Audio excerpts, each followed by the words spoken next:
Birçok yurt dışı dergi, sinema eleştirmeni ve web sitesi tarafından farklı kategorilerde en iyi film olarak nitelendirilen Esaretin Bedeli, ülkemiz insanları tarafından da çok sevilir. IMDb'de en yüksek puana sahip olan filmdir kendileri. Andy ve Red isimli iki mahkumu anlatan eser, hapishane hayatını, tecavüz kültürünü, filmin ana konusunu da içeren umudu çok başarılı bir şekilde ele alır. Andy karakterine Tim Robbins, Red karakterine de Morgan Freeman hayat verir.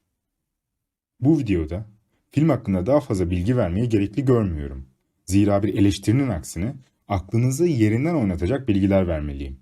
Eğer filmi izlemediyseniz videonun kalan kısmında tat kaçıran spoilerlara maruz kalabilirsiniz. Bunu unutmayın. 1 numara. Andy ve Red hapishanenin bahçesinde beyzbol oynarken aynı zamanda muhabbet ederler. Buraya kadar bir problem yok. Lakin bu konuşma sahnesini çekmeleri yaklaşık 9 saatlerini alır. Morgan Freeman şikayet bile etmeden 9 saat boyunca beyzbol topu fırlatır. Sanırım iyi oyuncu olmanın bazı bedelleri var.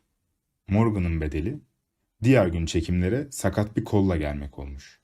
Kolunu boynuna bağlamak zorunda kalmış. 2 numara. Esaretin Bedeli Morgan Freeman'ın oynadığı filmler arasındaki favorisiymiş. Bunu filmin yayınlanmasından sonra da pek çok kez dile getirmiştir. 3 numara.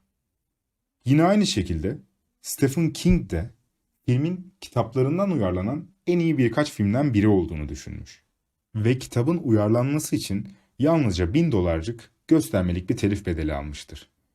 Bu bonkörlüğü için biz sinema severleri olarak sanırım teşekkür etmeliyiz. 4 numara.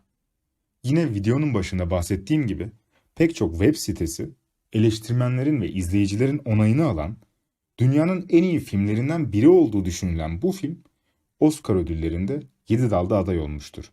Ama tek bir Oscar ödülü bile alamamıştır. 5 numara.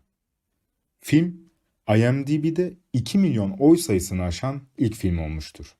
Bu oy sayısının çokluğuna rağmen zirvedeki yerini de hala korumaktadır. 6 numara. Hapishanede keş paranın tedavül değeri yoktur ve bu değer olmadığı için insanlar para olarak sigara kullanırlar. Filmde de bu durum çokça kez gösterilmişti. Red karakteri de sigara trafiğini yönlendiren ve sigara paketleriyle görünmesine rağmen tek bir sahnede bile sigara içtiği görülmemiştir. 7 numara. Erkek hapishanesini anlatan bu filmde yalnızca iki kadın karakterin diyalogu bulunmaktadır. Bunu cinsiyetçi bir tavırla yaptıklarını düşünmek sanırım biraz haksızlık olur.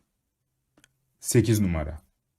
Stephen King tarafından yazılan orijinal hikayede Red karakteri kızıl saçlı ve İrlandalıdır. Red, yani Türkçesiyle kırmızı lakabının da kökeni sanırım buradan gelmektedir. 9 numara. Başrolümüz Tim Robbins'in lağım borusuna girdiği sahnede bizim dışkı, yani halk arasında bilinen adıyla bok olarak gördüğümüz kahverengi ve akışkan şeyler çikolata şurubu ve suyun bir karışımıymış. Desteklerinizi ve yorumlarınızı esirgemediğiniz için siz değerli izleyicilere teşekkür ederim. İlk videomu bu film için yazdığım bir şiirle bitirmek istiyorum. Beğenip abone olmayı unutmayın. Güvenme dostuna, mahpus olursun. Tünelini iyi kazarsan özgür olursun. Güçlü dost edin, düşmanını iyi seç, sabununu düşürme, mağdur olursun.